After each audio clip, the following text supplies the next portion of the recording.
आज के युग को हम वैज्ञानिक युग के नाम से जानते हैं और ये संभव हो सका है जो हमारा औद्योगिकरण है और नगरीकरण है। तो जब भी हम औद्योगिक विकास की बात करेंगे तो औद्योगिक विकास पूरी तरह से किसी भी देश में उपलब्ध जो खनिज संसाधन है उस पर डिपेंड करती है। जब खनिज संसाधन किसी भी देश में ज़्यादा मात्रा में मिल रहा है तो वहाँ पर खनन कार्य अधिक होगा और उससे संबंधित उद्योग जो हैं वो वहाँ पर स्थापित किए जाएंगे। तो पूरी तरह से औद्योगिक विकास या हम विकास या प्रगति की जब बात करते हैं तो खनिज संसाधनों पर ही डिपेंड करता है या उस पर ही निर्भर है। अब बात ये होती है कि खनिज हम कहेंगे किसे, खनिज संसाधन क्या है? तो प्रकृति पर या पृथ्वी पर मिलने वाले जो भी प्राकृतिक पदार्थ हैं जिन्हें हम जमीन से खोदकर, भूमि से खोदकर निकालते हैं, उन्हें हम खनिज संसाधन के नाम से जानते हैं। तो जब हम प्राकृतिक पदार्थ कह रहे हैं तो जितने भी जो प्राकृतिक पदार्थ होंगे उनके भौतिक और रासायनिक गुण जो हैं वो अलग अलग होंगे। तो एक शब्द में नहीं, हम एक लाइन में यदि बात करें तो खनिज पदार्थ पृथ्वी के गर्भ से भूमि को खोदकर निकाले गए प्राकृतिक पदार्थ को हम खनिज कहते हैं। अब जब हम इन खनिजों की विशेषताओं की बात करेंगे तो हम देखते हैं कि हमें कौन कौन सी विशेषताएं खनिज पदार्थों में देखने को मिलती हैं। पहला तो ये है कि इनका जो वितरण है वो असमान है। कोई भी खनिज पदार्थ जो है वो सभी जगह एक साथ नहीं मिलते। मतलब हम लौह अयस्क की बात कर रहे हैं या कोयले की बात कर रहे हैं, पेट्रोलियम की बात करें, मैग्नीज, बॉक्साइट, किसी भी खनिज पदार्थ की बात करें तो इनका वितरण हमें सभी जगह असमान रूप से देखने को मिलता है। कहीं पर कोई खनिज पदार्थ जो है वो अधिक मात्रा में मिलेगा, कहीं मैग्नीज की अधिकता होगी, कहीं पेट्रोलियम अधिक मात्रा में मिलेगा, कहीं बॉक्साइट अधिक देखने को मिलेगा। तो इनका वितरण जो है वो असमान देखने को मिलता है।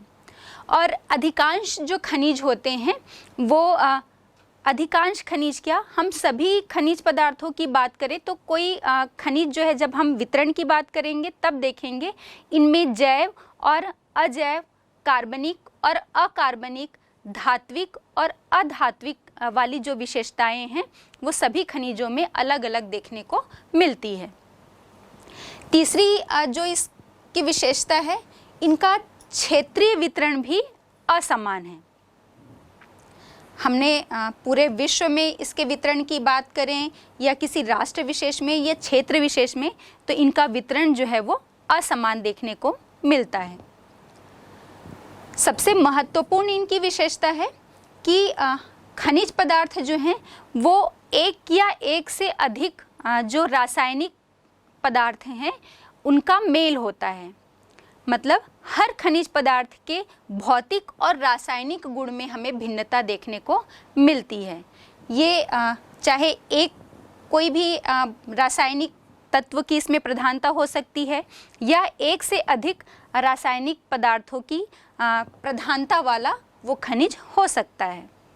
फिर अगली इनकी विशेषता देखते हैं कि खनिज की गुणवत्ता, कोई भी खनिज है उसकी जो गुणवत्ता है, क्वालिटी की जब हम बात करते हैं तो गुणवत्ता और उनकी मात्रा के बीच में विपरीत संबंध या प्रतिलोम संबंध जो है वो पाया जाता है। मतलब जिस खनिज की क्वालिटी बहुत अच्छी होगी, अच्छी क्वालिटी वाला जो खनिज है वो उनका वितरण हमें बहुत कम देखने को मिलेगा या उसकी उपलब्धता जो है वो विश्व में कम मात्रा में होगी। लेकिन जिनकी गुणवत्ता कम है या निम्न गुणवत्ता वाला जो खनिज है उनकी मात्रा या उसकी जो उपलब्धता है वो पूरे विश्व में हमें अधिक देखने को मिलती है। हम सामान्य में भी बात करते हैं तो जब क्वालिटी और क्वांटिटी की बात होती है तो कोई भी चीज़ जो क्वालिटी वाली है वो कम होती है और जिनकी क्वांटिटी अधिक है या मात्रा में जो हमें अधिक देखने को मिलती है उनमें क्वालिटी थोड़ी कम होती है। अब अगली इसकी विशेषता है कि खनिज जो है वो अधिकतर समाप्य संसाधन होते हैं। समाप्य संसाधन मतलब जब हम खनिज को एक बार उपयोग करेंगे तो उसके बाद हम उसे दोबारा उपयोग में नहीं ला सकते, या हम ये कहें कि हम किसी पृथ्वी के किसी एक भूभाग से खनन कार्य के द्वारा जब खनिज को प्राप्त कर लेते हैं तो वहीं उस स्थान से दोबारा हम उस खनिज को प्राप्त नहीं कर सकते। इसलिए ये हमारा उत्तरदायित्व है कि हम खनिज संसाधनों का जो उपयोग है, या हम ये कहें कि उनका जो सदुपयोग है, वो विवेकपूर्ण उपयोग हमें करना चाहिए, ताकि जितनी उपलब्धता हमारे पास उन संसाधनों की है उसका हम विवेकपूर्ण उपयोग करें, और उसे भावी आने वाली जो पीढ़ी है या अपने भविष्य के लिए भी हमें उसे संरक्षित रखना चाहिए। फिर हम नेक्स्ट देखते हैं कि कोई भी देश, चाहे विश्व का कोई भी विकसित देश हो या विकासशील देश हो, तो वहाँ वो किसी भी खनिज के मामले में या किसी भी खनिज संसाधन की उपलब्धता में पूरी तरह से आत्मनिर्भर नहीं होता।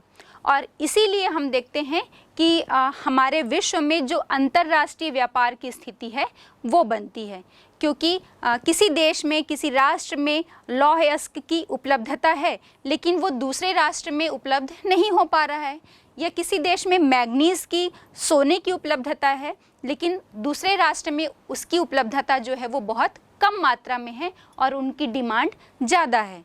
तो उससे संबंधित कोई भी उद्योग जो है वो स्थापित करने के लिए उस संसाधन को, उस अयस्क को आयात करना पड़ेगा, या दूसरा देश जहाँ पर एक्सेस में उसकी उपलब्धता है वो अपने यहाँ से, अपने देश से उस माल को, उस खनिज संसाधन को एक्सपोर्ट करेगा, निर्यात करेगा।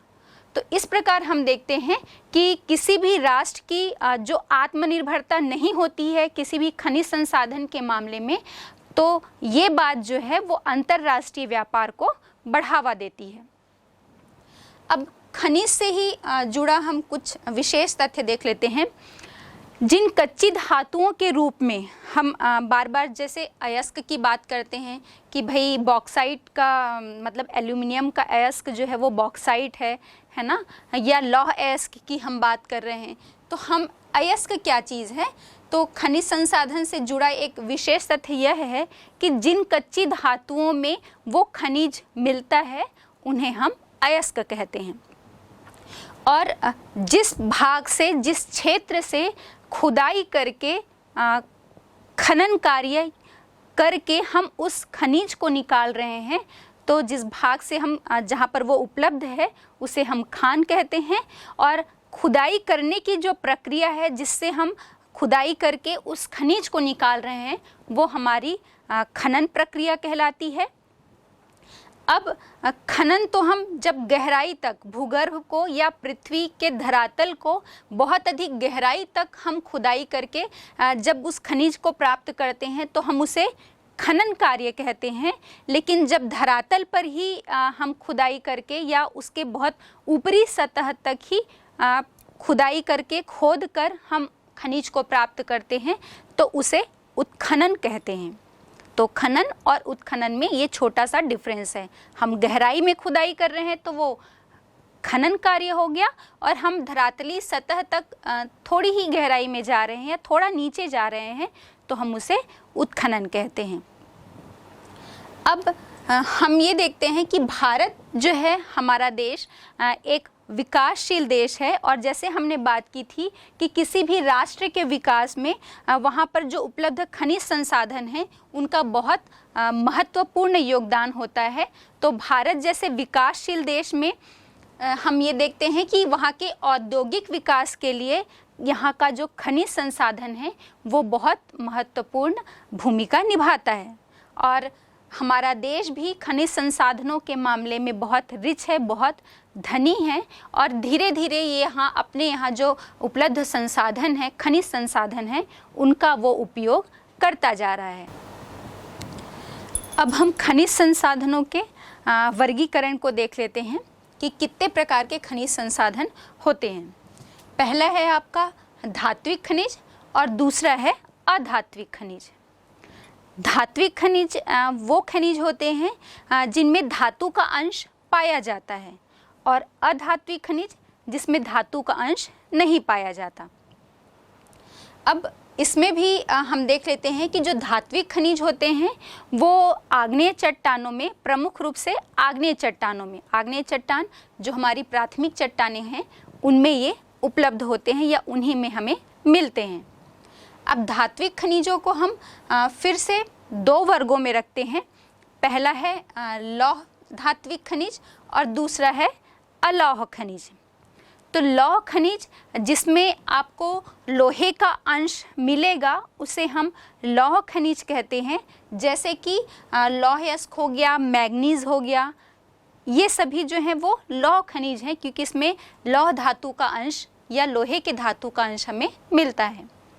फिर अलौह खनिज की जब हम बात करेंगे तो जिनमें लोहे का अंश नहीं मिल रहा है, जैसे कि आपका तांबा हो गया, बॉक्साइट हो गया, ये सभी जो खनिज संसाधन हैं वो अलौह खनिज के अंतर्गत आते हैं क्योंकि इनमें लोहे का कोई भी अंश नहीं मिलता है। अब जब हम अधात्विक खनिज की बात करेंगे तो इसको भी हम फिर से दो वर्ग में रखते हैं। पहला है आपका कार्बनिक और दूसरा है अकार्बनिक। कार्बनिक खनिजों में हम ये देखेंगे कि इसमें जीवाश्म के अंश मिलते हैं, जैसे कि कोयला हो गया, पेट्रोलियम, प्राकृतिक गैस, ये सभी। और जब हम अधात्विक खनिज की ही बात कर रहे हैं तो हमें एक बात ये ध्यान देनी होगी कि जैसे धात्विक खनिज आग्नेय चट्टानों में मिलती है, उसी प्रकार अधात्विक खनिज जो है वो हमें अवसादी शैलों में मिलती है। तो नेचुरली है कि जब हम जीवाश्म ईंधन के रूप में मिलने वाले जो खनिज हैं, जिसे हम जीवाश्म ईंधन भी कहते हैं या जीवाश्म खनिज की जब हम बात कर रहे हैं, तो उसमें जीव के अवशेष मिलेंगे हम, चाहे किसी भी प्रकार का वो जीव जंतु हो या वनस्पतियां हों, तो यहाँ पर हमें जीवों के अवशेष जो हैं वो मिलते हैं जीवाश्म खनिज में।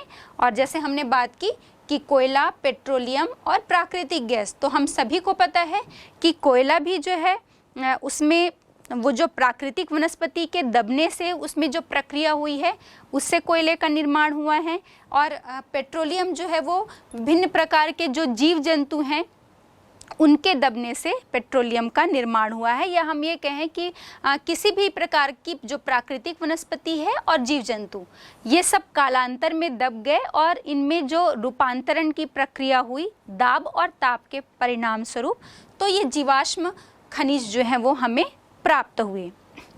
अब जब हम अकार्बनिक की बात करें तो हम इसे जीवाश्म ईंधन, या हम ये कहें कि सबसे पहली बात तो इसमें जीव के किसी भी प्रकार के कोई अवशेष नहीं मिलते, जीव अवशेष नहीं मिलते, और हम इसे जीवाश्म ईंधन के रूप में प्रयोग नहीं कर सकते। जैसे कि आपका हो गया अकार्बनिक के अंतर्गत हम बात करें तो आपका चूना पत्थर है, ग्रेफाइट है, माइका है, ये सभी जो हैं वो आपके अकार्बनिक खनिजों के अंतर्गत शामिल होते हैं। जब हम खनिजों के वितरण की बात करते हैं तो हम ये देखते हैं कि हमारे भारत देश में कुछ प्रमुख क्षेत्र हैं जहाँ पर खनिज संसाधन जो है वो अधिक मात्रा में उपलब्ध होते हैं, और विशेषकर हम ये देखेंगे जो खनिज हैं वो प्राचीन चट्टानों में ही हमको अधिक देखने को मिलते हैं। तो पहला जो क्षेत्र है हमारा, जिसे हम उत्तर पूर्वी क्षेत्र की जब बात करते हैं तो इसमें देखते हैं छोटा नागपुर का पठार और ओडिशा का पठार, और इसके साथ साथ तेलंगाना का पठार जो है वो शामिल है आपके उत्तर पूर्वी क्षेत्र में। अब इसमें हम देख लेते हैं कि किस किस प्रकार के इस क्षेत्र में हमको खनिज संसाधन देखने को मिलते हैं।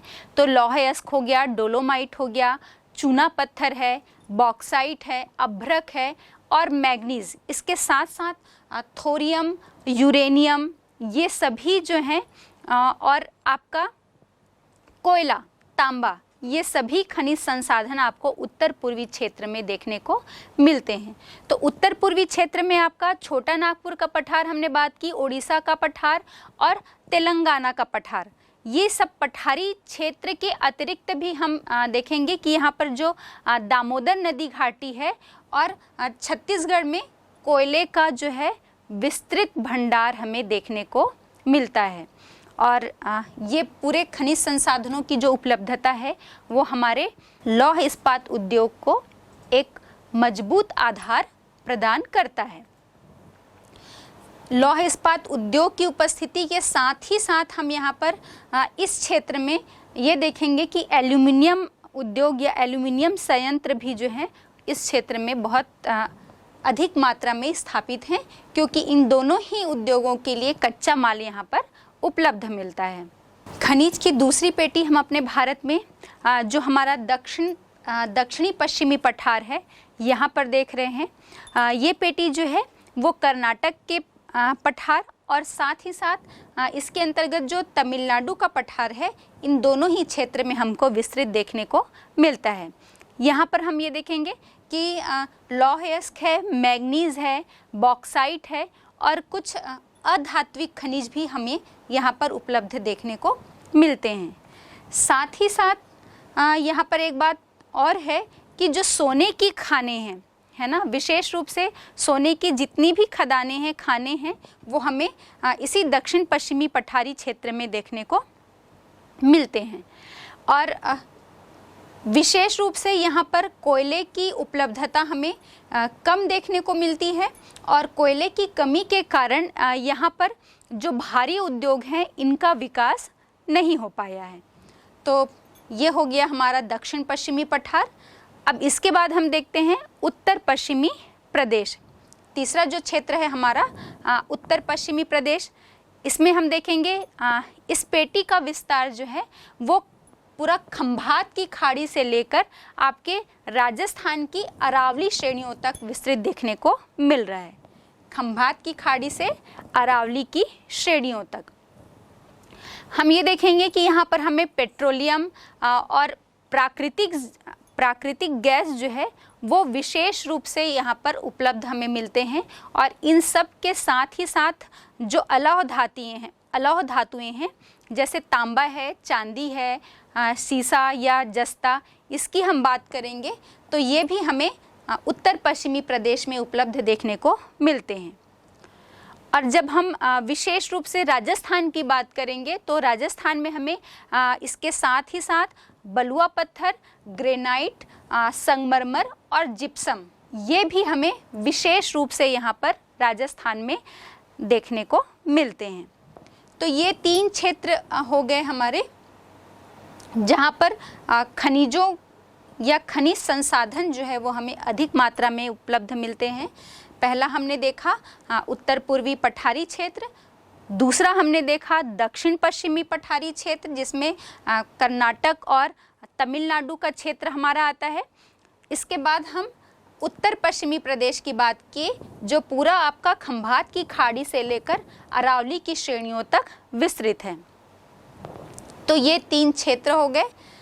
अब हम बात करते हैं लौह इस्पात या हम लौह अयस्क के विषय में बात करते हैं। अलग अलग खनिजों का हम अलग अलग वितरण देखेंगे, किस क्षेत्र में इसकी उपलब्धता है, इनकी क्या विशेषताएं हैं, इन सभी पर अब हम आगे चर्चा करते हैं। अब हम लौह अयस्क पर चर्चा करते हैं। हम सभी को पता है लोहा जो है वो वर्तमान समय में ऐसा किसी के भी जीवन का कोई हिस्सा नहीं है जहाँ पर लोहा जो है वो किसी न किसी रूप में प्रयोग किया जाता हो। और विशेष रूप से जब हम उद्योगों की बात करें तो उद्योग के लिए तो ये एक आधारशिला का काम करता है, या हम ये कहें कि किसी भी औद्योगिक विकास के लिए हम इसे उसका बैरोमीटर मान सकते हैं। ये एक पैमाने के रूप में है, मतलब विश्व के हर क्षेत्र में कम या अधिक रूप में हमको लोहे की उपलब्धता तो देखने को मिलती ही है।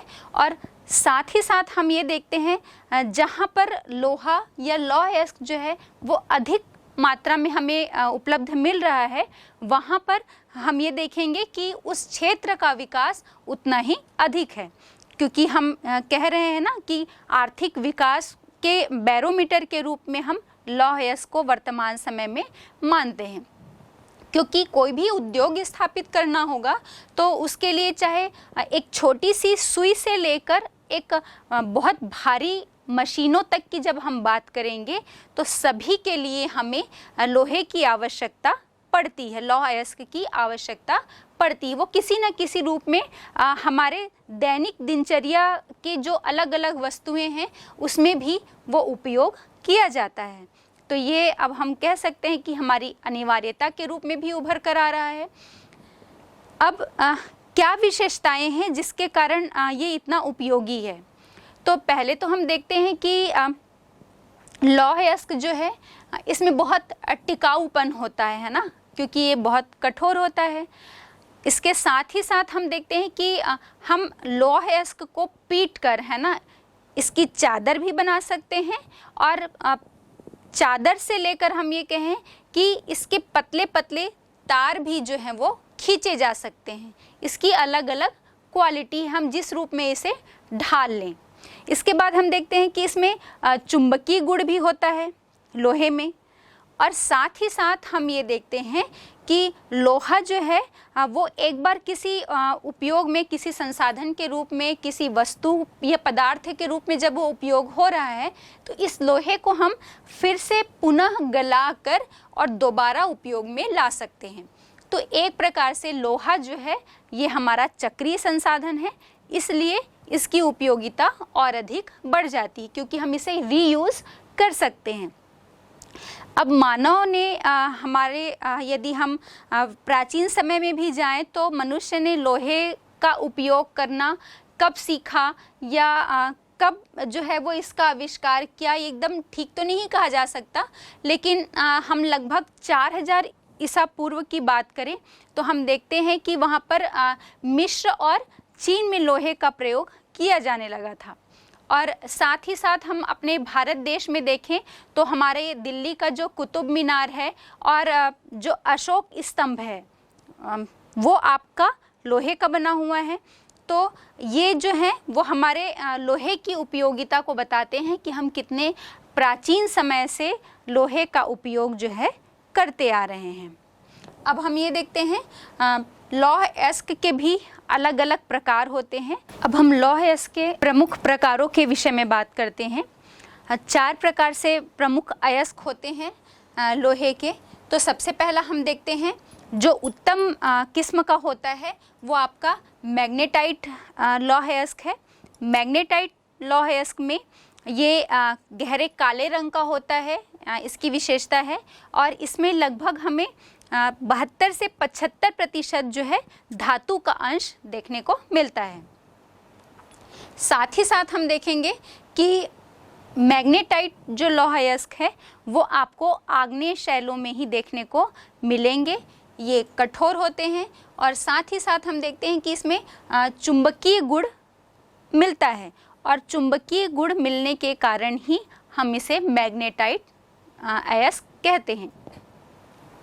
दूसरा जो है मैग्नेटाइट के बाद उत्तम किस्म का जो लौह अयस्क होता है वो आपका हेमेटाइट है। हेमेटाइट का जो यूनानी भाषा में इस शब्द का अर्थ जो है रक्त होता है। तो हम ये देखेंगे कि ये लाल रंग का और कभी हमें काले रंग का भी देखने को मिलता है आपका हेमेटाइट जो अयस्क है, और विशेष रूप से हम देखेंगे कि हेमेटाइट अयस्क लाल रंग का ही होता है। और इसमें जो लोहे का अंश है, लोहे धातु का अंश हमें लगभग 60 से 70% के बीच में मिलता है।